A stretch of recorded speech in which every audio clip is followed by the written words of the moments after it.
आइए प्यारे साथियों, अब तमाम साथियों का एल्टो भैया की इस न्यू क्लास में वेलकम, खुशामदीद। देखेंगे प्यारे साथियों, जितने भी स्टूडेंट फ़ोकानिया की परीक्षा 2024 में देने के लिए जा रहे हैं, उनके लिए ये जो है फ़ोकानिया का साइंस सब्जेक्ट से जो भी सवाल बनते हैं उनसे, जो कि वायरल सवाल, जो अक्सर पूछे जाने वाले सवाल हैं, वो सभी सवाल इस वीडियोज़ में हम कवर करने के लिए आ गए हैं।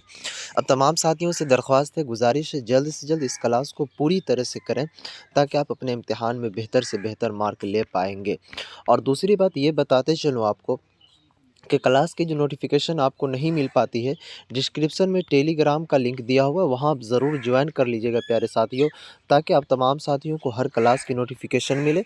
और एग्ज़ाम से पहले पहले कोई एक चीज़ होता है जो कि आप तमाम साथियों को मैं प्रोवाइड करवाऊँगा, उसके लिए भी। ठीक है, तो चलिए इस क्लास की शुरुआत करते हैं।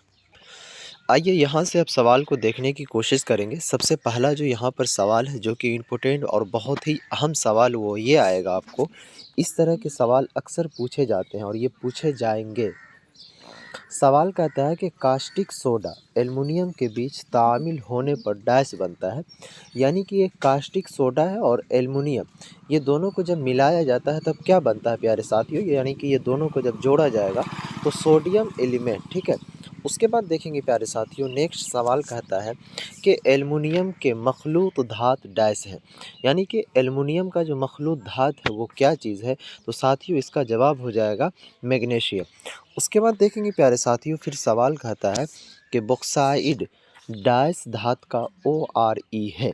तो इसका क्या मतलब हुआ? बॉक्साइड डैश धात का, तो बॉक्साइड जो है वो एल्युमिनियम धात का ORe है। ठीक है, उसके बाद देखेंगे प्यारे साथियों, सवाल कहता है कि बेकिंग सोडा डैश है। यानी कि यहाँ पर फॉर्मूला आपसे पूछा जा रहा है कि बेकिंग सोडा का जो फॉर्मूला है, सूत्र है, वो क्या है? तो बेकिंग सोडा का फॉर्मूला, ये सभी सवाल अक्सर पूछे जाते हैं, तो इसका जो राइट आंसर हो जाएगा NaHCO3। ये सभी सवाल को घोड़ करके पी लीजिएगा। बेकिंग सोडा का फॉर्मूला NaHCO3 है। उसके बाद देखेंगे प्यारे साथियों, सवाल कहता है कि चूना पत्थर को गर्म करने पर डैश हासिल होता है। यानी कि चूना और पत्थर को जब गर्म कीजिएगा एक साथ, तब जो वो बनता है प्यारे साथियों, वो क्या बनता है? तो कली चूना बनता है। ठीक है, उसके बाद देखेंगे प्यारे साथियों, नेक्स्ट सवाल कहता है कि धोने वाले सोडा का कीमियाई फार्मूला क्या है? यानी एक धोने वाला सोडा होता है। ठीक है, तो उसका फॉर्मूला पूछा जा रहा है, सूत्र पूछा जा रहा है। तो उसका जो सूत्र होता है Na2CO3 10H2O। क्या होता है? Na2CO3 10H2O। ठीक है, उसके बाद देखेंगे प्यारे साथियों, नेक्स्ट सवाल कहता है कि मंदरजा झेल मुरक्कब क्या कहते हैं, वो एरोमेटिक हाइड्रोकार्बन है। तो साथियों इसमें से पूछा जा रहा है झेल में से, मंदरजा झेल यानी कि नीचे दिए गए में से मुरक्कब व एरोमेटिक हाइड्रोकार्बन कौन सा है? इसका जवाब क्या होगा? तो फ्यूरोन हो जाएगा। ठीक है प्यारे साथियों, उसके बाद देखेंगे, सवाल कहता है कि मसनूई तरीके से दारुल तजुर्बा गाह में तैयार किए गए सिंथेटिक फाइबर्स डैश हैं। तो जवाब इसका हो जाएगा ला। ठीक है, उसके बाद देखेंगे, नेक्स्ट सवाल की ओर हम बढ़ते हैं। तो सवाल कहता है कि वनस्पति माहौलियात से हासिल होने वाले कार्बनिक मुरक्कबात में काबिल ज़िक्र हैं। तो जवाब हो जाएगा इसका यूरिया। यूरिया किसको कहते हैं? वो जो यूरिया देखे होंगे अपने खेतों में, गेहूँ खेत में, मकई खेत में, इस तरह से यूरिया दिया जाता है वाइट वाला, वही कहा जा रहा है कि वनस्पति माहौलियात से हासिल होने वाले कार्बनिक मुरक्कबात में जो काबिल ज़िक्र है वो क्या है? यूरिया है। उसके बाद है साथियों काला हीरा। तो काला हीरा जो है साथियों, वो किसको कहा जाता है? तो वो बोट को कहा जाता है। ठीक है, काला हीरा किसको कहा जाता है? वो बोट को कहा जाता है। अब देखेंगे प्यारे साथियों, एक सवाल आ रहा है यहाँ पर कि एनहाइड्र्स नाइट्रिक तेजाब में ग्रेफाइट को गर्म करने पर क्या बनता है? तो साथियों ग्रेफाइट ग्रेफा ग्रेफाइटिक तेज़ाब, क्योंकि देखिए ये सब इंग्लिश वर्ड है, इसको थोड़ा सा उर्दू में कन्वर्ट करता है तो पढ़ने में डिफ़िकल्ट होता है। तो आप लोगों को मैं सारा चीज़ समझाने की कोशिश कर रहा हूँ बेहतरीन तरीके से।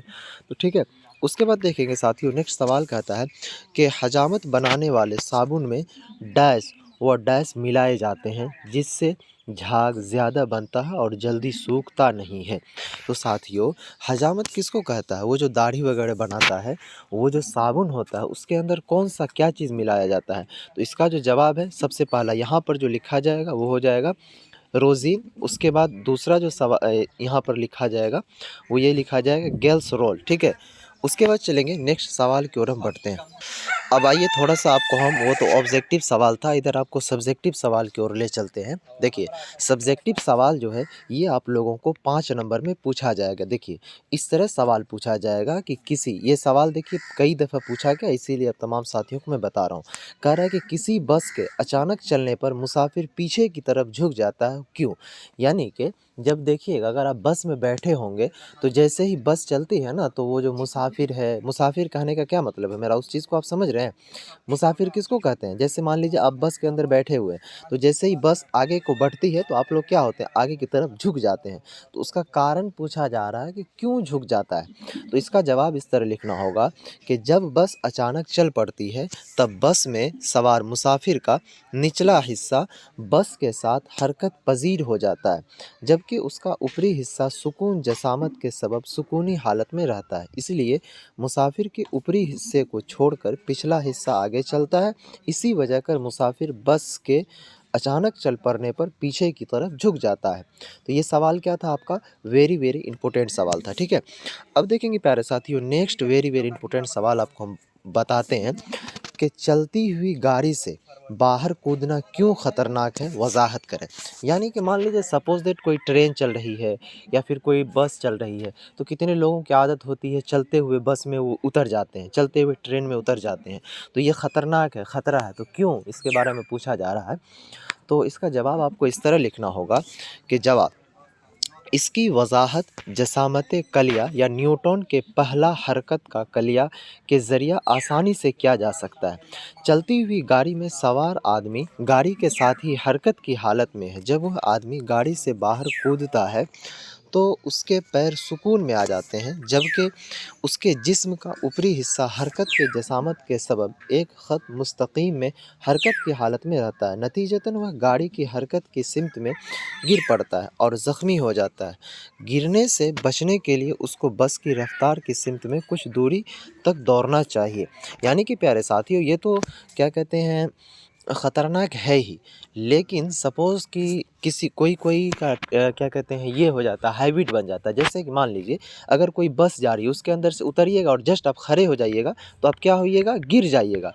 लेकिन उसमें क्या होता है कि बस जैसे-जैसे चल रही है, उसी के तरीके से, उसी के तरह आप दौड़ते रह जाइएगा, तो फिर आपको कोई चोट वगैरह दिक्कत नहीं आती है। देखते होंगे आप इस तरीके से। और प्यारे साथियों, ये सभी सवाल तो हम करवा ही रहे हैं, जहाँ तक हो पाएगा इंशाअल्लाह हम कराएँगे ही कराएँगे। हर संभव प्रयास करेंगे कि आप लोगों को मैं बेहतरीन से बेहतरीन पढ़ाई दूँ। लेकिन उसके लिए भी एक बहुत ही इम्पोर्टेंट चीज़ हम लोग तैयार किए हुए हैं, एग्ज़ाम मंथन नोट्स, ठीक है? उसका नाम है एग्ज़ाम मंथन नोट्स, ठीक है प्यारे साथियों? ये जब आप ले लेंगे ना, तो उसमें क्या होगा कि ऑब्जेक्टिव और सब्जेक्टिव जो भी सवाल आपके इम्तिहान में बनते हैं, जो करवा नहीं पा रहे हैं हम लोग, वो सभी सवाल को अटैच किए हैं। और एग्ज़ाम मंथन, उनसे आपको 100% की मैं गारंटी लेता हूँ आप लोगों से, वो सभी सवाल आपको आएँगे ही एग्ज़ाम में। तो उसका जो प्राइस हम लोगों ने रखा था प्यारे साथियों, वो 399 रुपए रखा था। लेकिन हर कोई के पास 399 रुपए नहीं हो सकता, हर कोई गरीब से, क्योंकि मैं भी एक गरीब फैमिली से हूँ, तो मैं भी पता है कि क्या कैसे क्या कंडीशन होता है। तो इसको लेकर के हमने अभी ऑफ़र दे दिया आप लोगों के लिए 50% ऑफ करके, मात्र 199 रुपए में वो एग्ज़ाम मंथन नोट्स दिया जा रहा है, जिसके अंदर अब तमाम साथियों को सभी सब्जेक्ट मिलेंगे। फ़ुक़ानिया में चाहे जैसे भी सब्जेक्ट हैं, जितने भी सब्जेक्ट आपके दसों सब्जेक्ट के नोट्स मिलेंगे, ठीक है? जिसके अंतर्गत आप सभी को बहुत ही बेहतरीन तरीके से उसमें तैयार किया गया, उसको याद करेंगे, आप जाएँगे, क्योंकि वक़्त नहीं है अब। और अब के पाठक का डंडा चलेगा ही चलेगा एग्ज़ाम में, ये याद रखिएगा, क्योंकि के पाठक अब की बार जो 50 मदरसों की मान्यता को भी रद्द कर दिया आप लोगों ने, वो न्यूज़ देखा भी होगा, ठीक है प्यारे साथियों? उसके बाद देखेंगे नेक्स्ट सवाल की ओर बढ़ते हैं। नेक्स्ट सवाल कहता है, अब ये नोट्स लेंगे कैसे, उसको तो आप देखा ही नहीं, तो इस नोट्स को लेने के लिए इस नंबर पर आपको कॉन्टैक्ट करना है, 92, उसके बाद 633, उसके बाद 41 119, ये नंबर है। इस पर जाकर के व्हाट्सएप पर मैसेज कीजिए, 92 63 34 11 19, इस नंबर पर जाइए, व्हाट्सएप पर मैसेज कीजिए। अगर आपको व्हाट्सएप से बात करके संतुष्टि नहीं मिलती है, तो इस पर कॉल करके भी आप नोट्स से रिलेटेड जानकारी ले सकते हैं। और ये जो नोट्स आपको व्हाट्सएप पर ही दिया जाएगा, ठीक है प्यारे साथियों, एग्ज़ाम मंथन, अब जिसको डाउनलोड करके अपने मोबाइल में पढ़ सकते हैं। चलिए नेक्स्ट क्वेश्चन की ओर बढ़ते हैं। अब देखिए प्यारे साथियों, एक सवाल आपको हम यहाँ पर बताते हैं सब्जेक्टिव में कि जौहर क्या है, ठीक है? डाल्टन का जौहरी कलिया क्या है? एक बहुत ही बड़े वैज्ञानिक गुजरे हैं जिसका नाम है डाल्टन, ठीक है प्यारे साथियों, क्या नाम है? डाल्टन। तो इसके थ्योरी के बारे में पूछ रहा है। तो देखिए, ये जो डाल्टन एक थ्योरी दिया था जिसमें कहा था डाल्टन ने कि किसी आंसर का वह ज़र्रा जो आज़ादाना हालत में नहीं पाया जाता है, लेकिन जिसमें उस आंसर के सभी ख़वास मौजूद रहते हैं, जौहर कहलाता है। किसी आंसर के सभी जौहर यकसा होते हैं और यही कीमियाई ताअम्मुल में भी हिस्सा लेते हैं। ठीक है प्यारे साथियों, यहाँ पर देखेंगे उसके बाद कह रहा है कि 1801 में जॉन डाल्टन ने मादा के इर्तिक़ा से मुताल्लिक़ अपने ख़यालात को एक उसूल की शक्ल में पेश किया, जिसे डाल्टन का जौहरी नज़रिया कहते हैं। इस उसूल की ख़ास बातें ये हैं। तो आपको इतना नहीं लिखना क्योंकि ख़ास बातें पूछा नहीं है। ठीक है प्यारे साथियों, आप इतना भी लिख देंगे तो बहुत ही बढ़िया से बढ़िया आपको मार्क मिल जाएगा। और प्यारे साथियों, आपसे एक चीज़ मैं कहना चाहूँगा कि जो भी बच्चे नोट्स ले चुके हैं उनके लिए एग्ज़ाम से एक रोज़ पहले, यानी कि जैसे 22 से एग्ज़ाम शुरू है तो 21 के रात में एक बहुत ही बेहतरीन चीज़ आप लोगों को प्रोवाइड करवाएंगे, जो कि आपके एग्ज़ाम में बहुत ही ज़बरदस्त साबित होगा।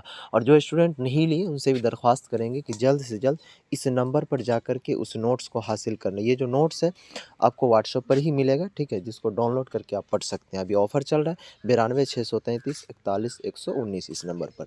और प्यारे साथियों, एक चीज़ आपको और बता दें कि अगर कोई स्टूडेंट्स मुझसे बात करना चाहते हैं पर्सनली, कोई भी चीज़ के मैटर में हो नोट्स से हट के, तो वो मुझसे इंस्टाग्राम पर बात कर सकते हैं। मेरा इंस्टाग्राम आईडी है प्यारे साथियों L2 भैया, ठीक है, जिसका लिंक डिस्क्रिप्शन में भी दिया हुआ, उसे ज़रूर फॉलो कर लीजिएगा ताकि आपको वहाँ पर जॉब्स वाली अपडेट मिलती रहे। चलिए फिर मिलते हैं नेक्स्ट क्लास में, तब तक के लिए बाय, खुदा हाफिज़, अस्सलाम वालेकुम।